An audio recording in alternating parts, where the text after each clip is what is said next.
apprécié la communauté de la diaspora éthiopienne à Washington, D.C. Les représentants des pays riverains réaffirment la coopération entre les pays du bassin concernant l'utilisation équitable et raisonnable des ressources en haut du Nil.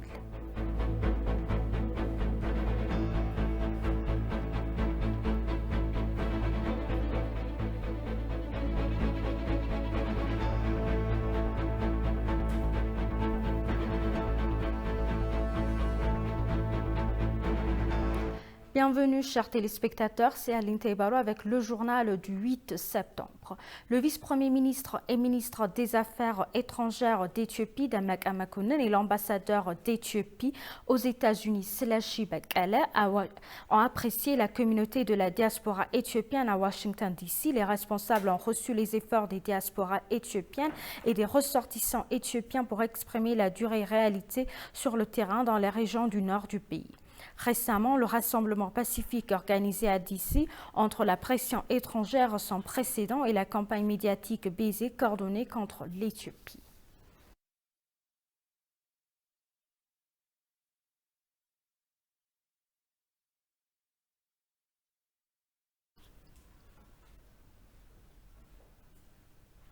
L'USAID a révélé qu'elle prend au sérieux toute allégation du vol d'aide alimentaire humanitaire et enquêté sur les allégations. Dans un tweet, l'USAID a en outre déclaré qu'elle condamnait toute utilisation ou saisie de fournitures humanitaires par des acteurs armés. Faire cela, a-t-il souligné, c'est retirer de la nourriture de la bouche des civils éthiopiens qui en dépendent pour leur vie. La déclaration intervient au milieu d'un pillage généralisé d'une mauvaise utilisation de l'aide alimentaire pour les efforts de guerre par le terroriste TPLF.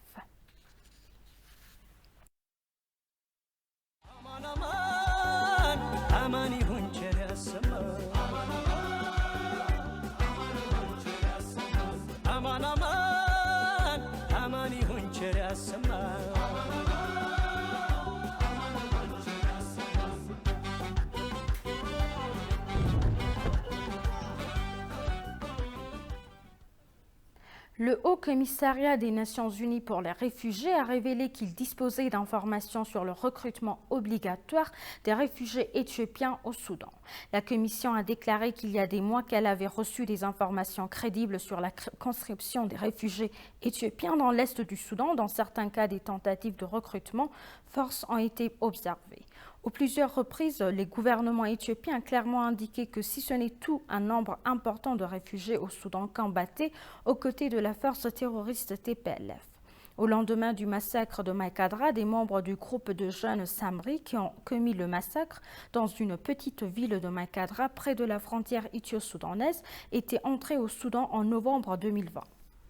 Depuis novembre 2020, les forces de terroristes TPLF ont utilisé le Soudan comme centre de recrutement et d'entraînement pour lancer des attaques contre l'Éthiopie. Malgré les preuves accablantes que les forces du groupe terroriste TPLF étaient autrefois celles qui recrutaient les réfugiés dans l'est du Soudan, le Haut Commissariat des Nations Unies pour les réfugiés n'a pas condamné les forces du terroriste TPLF pour violation des droits des réfugiés et des lois humanitaires.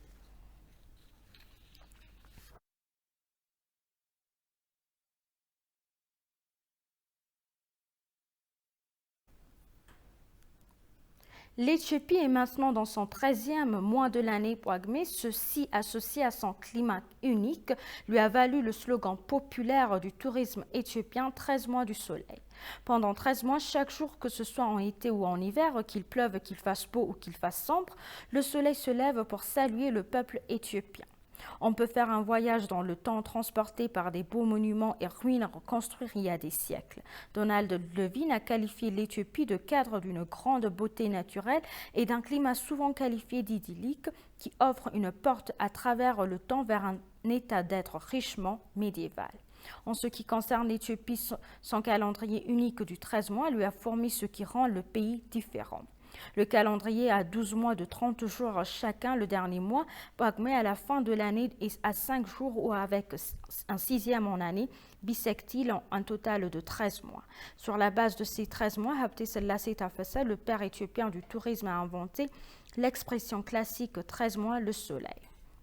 Un astrophysicien qui a passé le temps avec ETV a déclaré que le 13 mois ne devient constituera pas une attraction touristique alternative si toute la bonne promotion est en entreprise. L'astrophysicien a également lancé quelques mots sur le concept des résolutions du Nouvel An et sur la manière dont il a été adapté à la réalité en Éthiopie. Soulignant que ce 13 mois est une période de transition, Getinnet a souligné que de plus en plus d'énergie devrait être consacrée à passer à la vitesse supérieure vers de nouvelles idées et des idées innovantes.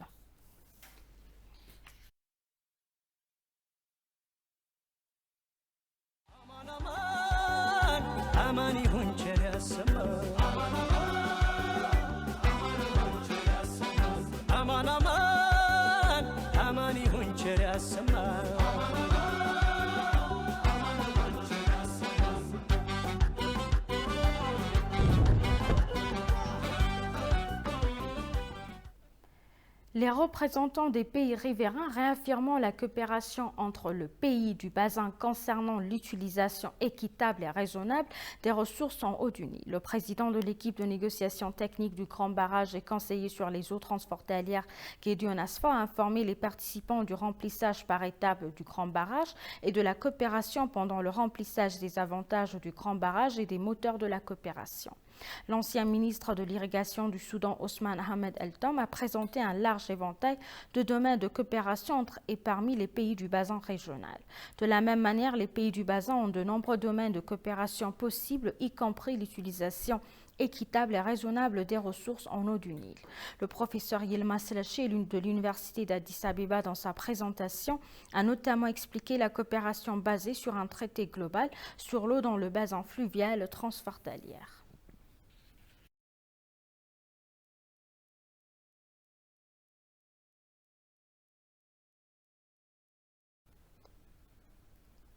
Et pour conclure le journal, la diaspora éthiopienne appelle tous les Éthiopiens et amis de l'Éthiopie à se tenir à l'unisson pour stabiliser et défendre leur nation contre des pressions indues.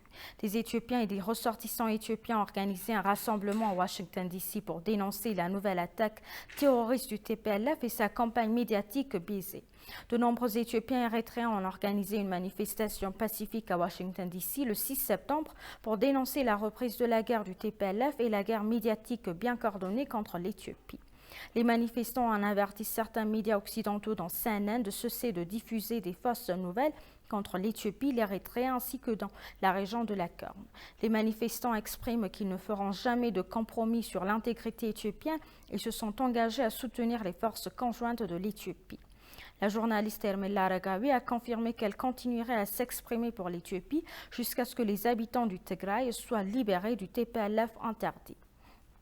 Hermela a indiqué que les Éthiopiens aux prochaines élections américaines devraient voter pour protéger les intérêts des Éthiopiens.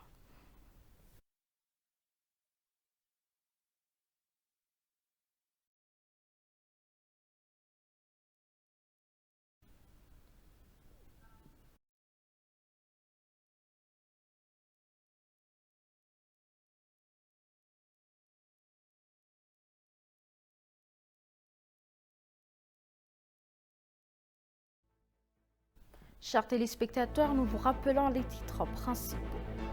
Le vice-premier ministre d'Éthiopie, Damak Amakonnen, et l'ambassadeur d'Éthiopie aux États-Unis, Selchi Bekkala, ont apprécié la communauté de la diaspora éthiopienne à Washington, D.C. Les représentants des pays riverains réaffirment la coopération entre les pays du bassin concernant l'utilisation équitable et raisonnable des ressources en eau du Nil.